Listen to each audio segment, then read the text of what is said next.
कहानी बेटी बेटियां घर छोड़ती है, घर वालों को नहीं। सिमरन की ये भावुक कहानी आपकी आंखें नम कर दे। बेटियां घर छोड़ती है पर घर वालों को नहीं। इस सच का एहसास उनके पास सदा बना रहता है। बस घर के लोगों को जरा देर लगती है इसे समझने में। खिड़की के पास खड़ी सिमरन सोच रही थी, भाई दूज आने वाली है, पर इस बार न तो माँ ने फ़ोन करके भैया के आने की बात कही और न ही मुझे आने को बोला। ऐसा कैसे हो सकता है? हे भगवान, बस ठीक हो सब कुछ। अपनी सास से बोली, माँ जी मुझे बहुत डर लग रहा है, पता नहीं क्या हो गया, मुझे कैसे भूल गए। इस बार सास ने इजाज़त देते हुए कहा, कोई बात नहीं बेटा, तुम एक बार खुद जाकर देख आओ। सास की आज्ञा मिलने भर की देर थी कि सिमरन अपने पति के साथ मायके आ पहुंची, परंतु इस बार घर के अंदर कदम रखते ही उसे सब कुछ बदला सा महसूस हुआ। पहले जहां उसे देखते ही माँ पिताजी के चेहरे खुशी से खिल उठते थे, इस बार उन पर परेशानी की झलक साफ दिखाई दे रही थी।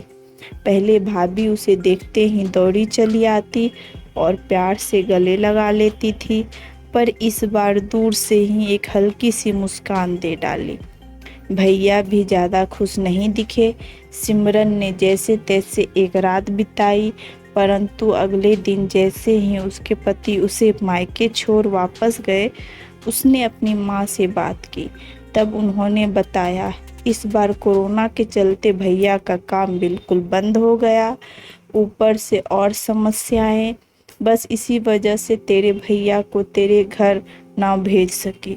सिमरन बोली, कोई बात नहीं माँ, ये मुश्किल दिन भी जल्दी निकल जाएंगे, आप चिंता मत करो। शाम को भैया भाभी आपस में बात कर रहे थे, जो सिमरन ने सुन ली। भैया बोल रहे थे, पहले ही घर चलाना इतना मुश्किल हो रहा था, ऊपर से बेटे का कॉलेज की फीस, परसों भाई दूज है, सिमरन को भी कुछ देना पड़ेगा। भाभी बोली, कोई बात नहीं, आप चिंता ना करें, ये मेरी चूड़ियाँ बहुत पुरानी हो गई हैं, इन्हें बेचकर जो पैसे आएंगे उससे सिमरन दीदी को तो त्योहार भी दे देंगे और कॉलेज की फीस भी भर देंगे। सिमरन को यह सब सुनकर बहुत बुरा लगा। भैया भाभी ये क्या बातें कर रहे हैं? क्या मैं यहाँ उनको तंग करके कुछ लेने के लिए आती हूँ? वह अपने कमरे में आ गई। तभी उसे याद आया कि शादी से कुछ समय पहले जब वह नौकरी करती थी तो उसने बड़े शौक से अपनी पहली तनख्वाह लाकर पापा को दी थी। तब पापा ने कहा था, ये पैसे अपने पास ही रख ले बेटा, मुश्किल वक्त में काम आएंगे। इसके बाद वह हर महीने अपनी सारी तनख्वाह बैंक में जमा करवाती रही। शादी के बाद जब भी मायके आए तो माँ ने उसे पैसे निकलवाने को कहा, पर सिमरन हर बार कह देती कि अभी मुझे ज़रूरत नहीं है। पर आज उन पैसों की उसके परिवार की ज़रूरत है। वह अगले दिन ही सुबह भतीजे के साथ लेकर बैंक गई और सारे पैसे निकलवाकर पहले भतीजे की कॉलेज की फीस जमा की और फिर घर का ज़रूरी सामान खरीदकर घर वापस आ गई। अगले दिन जब भैया का टिक्का किया तो भैया ने भरी आँखों से उसे हाथ में 100 का नोट दिया। सिमरन मना करने लगी तो भैया बोले, ये तो शगुन है पगली, मना मत करना। सिमरन बोली, भैया बेटियां मायके शगुन नाम पर कुछ लेने नहीं बल्कि अपने माँ बाप की अच्छी सेहत की कामना करने, भैया भाभी को माँ बाप की सेवा करते देख ढेरों दुआएं देने और बड़े होते भतीजे भतीजी की नज़र उतारने आती है।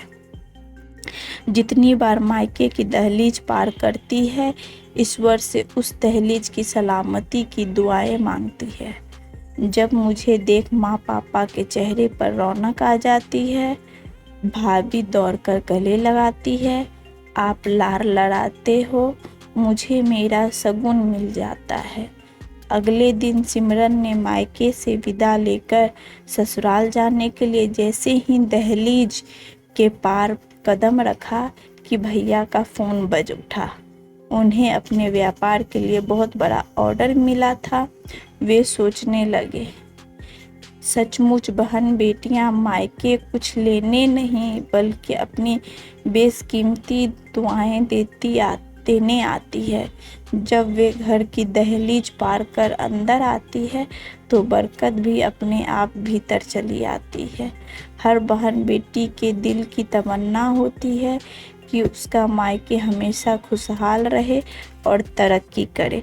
मायके की खुशहाली देख उसके अंदर एक अलग ही ताकत भर जाती है, जिससे उसके अपने जीवन में पेश आने वाली मुश्किलों का वो डटकर सामना कर पाती है। भैया की आंखों से खुशी के आंसू बहने लगे।